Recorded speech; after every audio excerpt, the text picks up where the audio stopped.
Assalamualaikum warahmatullahi wabarakatuh. Perkenalkan, saya Rian Alfitra, peserta Latsar CPNS Kementerian Imigrasi dan Pemasyarakatan tahun 2026, asal UPT Lembaga Pemasyarakatan kelas 2A Banyuasin, kelas A20 kelompok 3.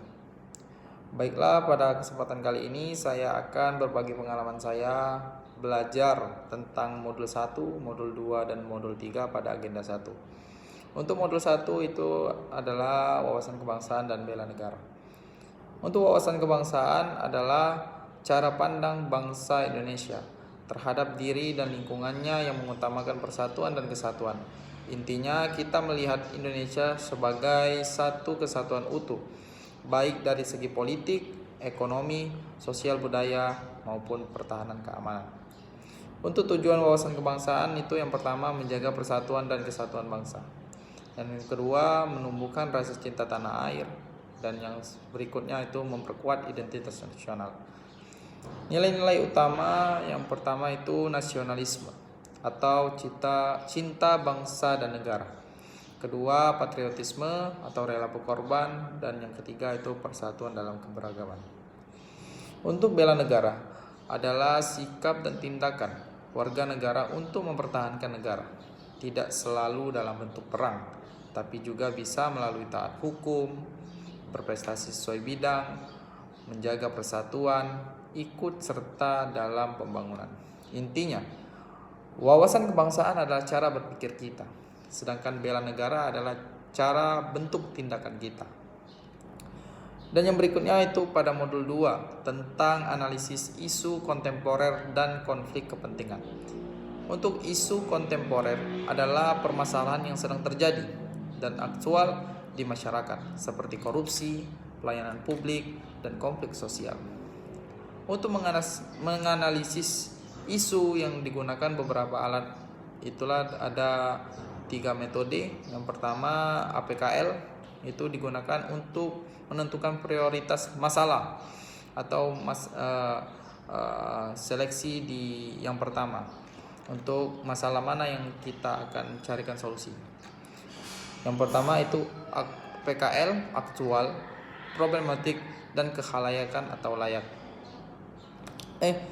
Kekhalayakan atau dan layak. Untuk aktual itu sedang terjadi atau yang baru-baru hangat terjadi. Untuk problematik itu seberapa besar dampak masalah ini pada lingkungan. Untuk kekhalayakan itu seberapa besar dampaknya kepada masyarakat. Untuk layak itu seberapa penting untuk diselesaikan. Dan yang berikutnya itu dilakukan dengan fishbone diagram. Digunakan untuk mencari akar permasalahan masalah. Faktor penyebab biasanya meliputi manusia, metode, lingkungan, peralatan, atau yang disebut dengan 6M, 8P, dan juga 5S. Untuk yang ketiga itu USG, itu urgency, seriousness, dan growth. Menentukan prioritas isu yang berdasarkan seperti urgency itu seberapa mendesak, seriousness itu seberapa serius dampaknya, growth berpotensi perkembangannya masalah.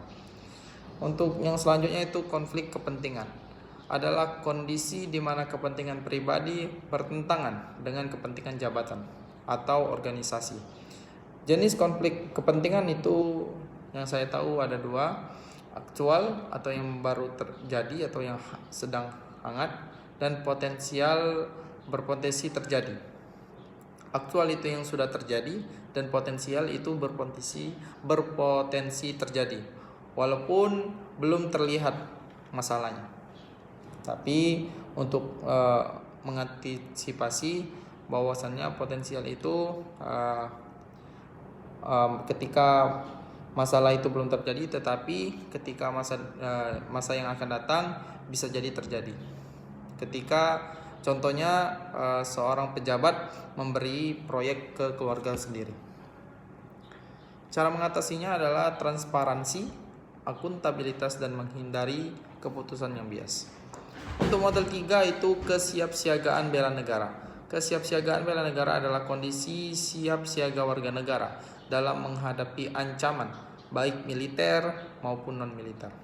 Untuk ancaman yang dihadapi seperti militer, itu seperti perang, agresi, dan non-militer itu bencana alam, radikalisme, hoax, krisis ekonomi. Bentuk kesiapsiagaan itu sikap mental dan fisik, disiplin dan tanggung jawab, mampu menghadapi situasi darurat.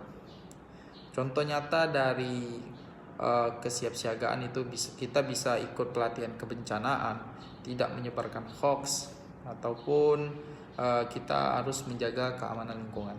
Untuk tujuannya meningkatkan ketahanan nasional, membentuk masyarakat yang tangguh, serta menjaga keutuhan negara. Jadi dapat disimpulkan bahwasannya ketiga modul tersebut saling berkaitan. Kenapa? Karena modul yang pertama itu gunanya membentuk pola pikir kebangsaan, dan yang kedua itu melatih kemampuan analisis kita terhadap berbagai permasalahan yang terjadi, dan modul ketiga itu membentuk kesiapan kita dalam menghadapi berbagai ancaman. Itulah yang dapat saya sampaikan. Lebih dan kurangnya saya mohon maaf. Billahi taufiq wal hidayah. Assalamualaikum warahmatullahi wabarakatuh.